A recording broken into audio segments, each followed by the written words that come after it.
There's no roadmap for how to build a rocket motor glider that folds in half and goes to space. There's commercial aircraft or a rocket that goes to orbit. Neither of those is exactly right. So we have to take the best practices that each of those industries have learned, but we have to meld them into our own path, chart our own course for how we build spaceships. My name is Gabriel Williams. I'm the Senior Chief Engineer for Spaceships at Virgin Galactic. Started off my career working on satellites, moved on to launch vehicles like the Delta II and Atlas V launch vehicles. Spent some time working on the 787 doing structural testing before I came here to Virgin Galactic to put all of that space and commercial aircraft experience together into human spaceflight, which is really my passion now. What we're doing with Carbon Aerospace is we're making these huge structural parts that make up 2 out of our 3 major subassemblies. The wing and the fuselage of our spaceship. The composite material is basically just a fabric. It's just woven carbon threads that are in resin, and ours is a BMI resin. The resin gives it stability, the carbon fiber gives it strength, and so that's why it's so useful for aerospace applications. We're really a leader in aerospace composites. We have a 108-year heritage.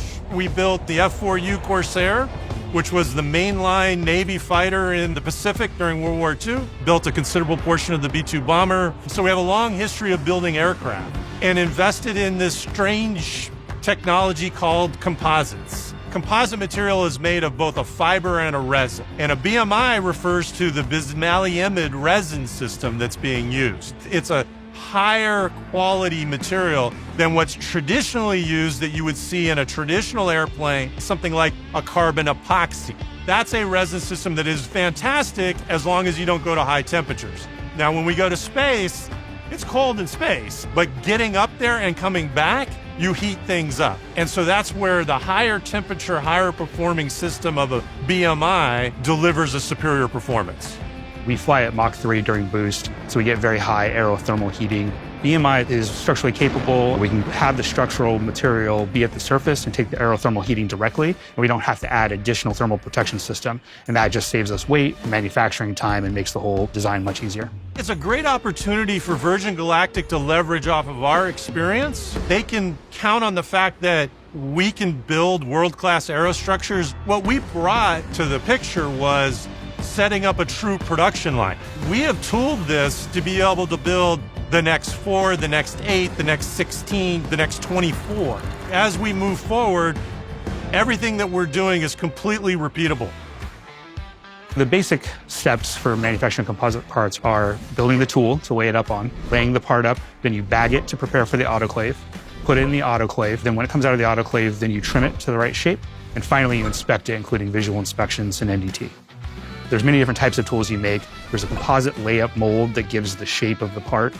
There's mill fixtures which allow you to trim the part, so you go in and cut the part to the final shape it needs to be with extreme precision. Assembly fixtures which allow the parts to be put together efficiently and easily. The first thing you start building is all that tooling.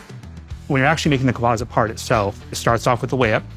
Think of sheets of fabric. It's this resin-reinforced carbon fiber. You have to cut hundreds of little pieces of fabric that are just the right shape so you can stack them all up in the right areas and wrap them around curved parts and make them be exactly what you want. My name is Shan Henderson, and I am a senior bonder specialist here at Carbon Aerospace. All layup is us taking the material that has been cut out, and once it's cut, it's placed in sequential order so we know how to lay it up based on what our engineers have designed. And we have a ply chart that tells us step by step what ply needs to go with what and when we need to lay it up. So we are following a strict guideline. And then you're literally placing it on your tool and you're getting into the radius, pressing it down and getting all the trapped air out. So you build those pieces up until it has the right thickness and the shape that you want, then you bag it and cure it in an autoclave. I'm Brandon Cornell. I'm an operations supervisor here at Carbon Aerospace, working for the Virgin Galactic program. Our autoclaves are one of the largest in the industry. We put our parts into the autoclave, our giant oven, under vacuum. The importance of that is that evacuates all the air in between the plies. That ensures you have proper consolidation, even pressure across that entire part, because any sort of deviation in that pressure can result in different thicknesses throughout that part. After it comes out of the autoclave, you take it to a mill fixture where you trim it to the precise dimensions that the part needs to be. And then after that, you do inspections on it. So that includes visual inspections, non-destructive test inspections, and also dimensional inspections. So behind me is the aft pressure bulkhead for the Delta-class spaceship. They're running it through our NDI process. They're using ultrasonic inspection to go through and make sure there's no voids or porosity or any sort of delams throughout the laminate of the structure. The time it takes to make the first part is much longer than when you're making all the subsequent parts. The first part, you're developing the recipe, and that takes invention and test and demonstration. Once you figure out the recipe, the next parts come out in a fraction of the time. There's many parts we've made all 3 ship sets. It's great working with Carbon. They're state-of-the-art AS9100 certified facility, and with teams of people that bring their passion and expertise every day so that together we can build spaceships.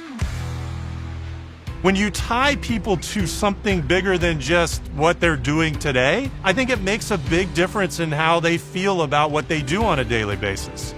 For me to build a spaceship, I never thought it in a million years, actually. We all want to see this thing go up to space and come back down. That's the end goal. We want to be able to tell our families and our kids, hey, I had a part in that. There's a lot of pride that comes when a major component goes out the door. And these folks all know exactly what they're working on. And we've had some of the future astronauts come and visit us here. That's exciting for our folks to talk to the people that they're building a vehicle that these people are going to go fly into space on. And that's a big deal. You know, I mean, we're building spaceships.